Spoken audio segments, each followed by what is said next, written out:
तिल के गजक का धंधा सब तरफ जोर से चल रहा है। पता है आपको कि आप तिल का गजक खरीदते समय आपके साथ क्या हो रहा है, आपको पता है?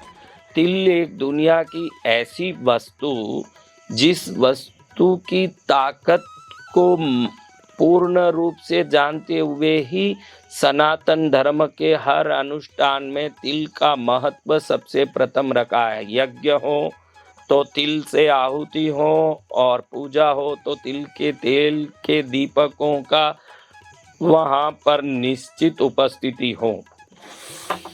कभी भी तिल आप किसी के हाथ से भी लेते हो तो देने वाले के शरीर में जो शनि की शक्तियां हैं, साढ़े साती की परेशानियां हैं, या उसके पूर्ण जन्म के पाप और जो प्रकार के दुख दरिद्रता है, वो तिल के साथ ही अपने आप अपने पास शिफ्ट हो जाता है। ये तिल की सबसे बड़ी शक्ति है। इसीलिए हमारे शास्त्रों में तिल का दान का सबसे बड़ा महत्व है।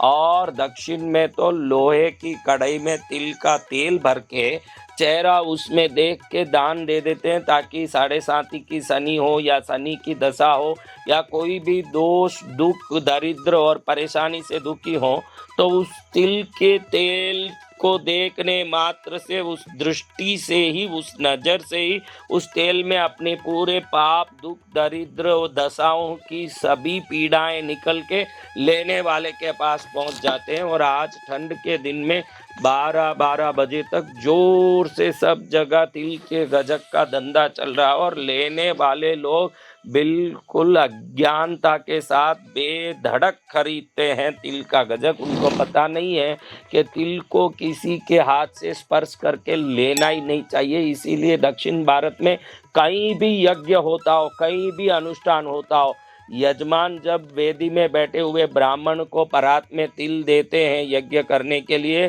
तो ब्राह्मण कह देते हैं कि नीचे रख दीजिए, मैं ले लूँगा। उनके हाथ से लेते ही नहीं है, क्योंकि किसी के हाथ से भी आप तिल लोगे तो उनके शरीर में रही हुई नकारात्मकता, दुख दरिद्रता और सभी दोष पीड़ाएं उसके साथ ही अपने पास आ जाती है। खूब तिल खाइए, बहुत अच्छी चीज़ है, क्योंकि कैल्शियम भी प्रचुर मात्रा में होने से ठंड में जोड़ों का दर्द नहीं होता है और शरीर भी पूर्ण रूप से पुष्ट और स्वस्थ होता है। तिल एक शक्तिशाली आहार है।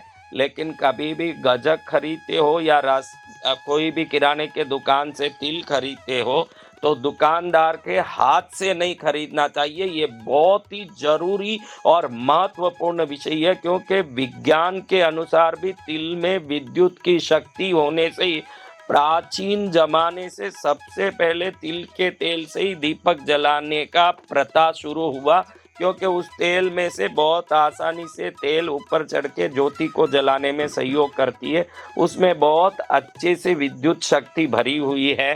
तिल को आप बहुत अच्छे से उपयोग करिए। गजक भी खूब दुकानों से खरीद के खाइए, लेकिन गजक खरीदते समय दुकानदार के हाथ से मत खरीदिए। कह दीजिए कि वहाँ रख दें टेबल पर और आप ले लीजिए, उनके हाथ से मत लीजिए। पता नहीं कि वो दुकानदार किस पाप से, किस पीड़ा से, किस दुख से, किस दरिद्र से, किस दशा से, किस शनि के उपद्रव से परेशान होगा। उसके हाथ से थोड़ा सा पाव आधा किलो गजक खरीदने गए, ना अपने सिर पर उसका दुख ढो के घूम रहे हैं। ये दुख ना हो, इसलिए शास्त्रोक्त आपको तिल की महिमा बताना। बहुत समय से ये वीडियो बनाना करीब एक नीमच के कार्यक्रम के पहले से ही सोच रहा हूँ कि ये वीडियो बनाना ठंड के पहले ही, ताकि ठंड में गजक खरीदने वाले थोड़े सावधान हो जाए कि गजक को दुकानदार के हाथ से न खरीदें, वहाँ कहीं टेबल पर रख दें, वहीं से उठाएं उसको।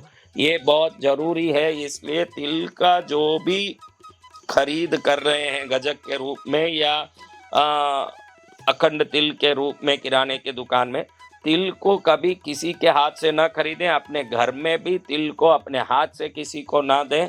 जब भी देना हो नीचे रख दें, किसी को लेना हो नीचे से ले लें। यही तिल के आदान प्रदान में सबसे अच्छी बात है। इसको करके जीवन में अज्ञात रूप से आने वाले दुख दरिद्रता दोष पीड़ा परेशानी से सदा मुक्त रहें।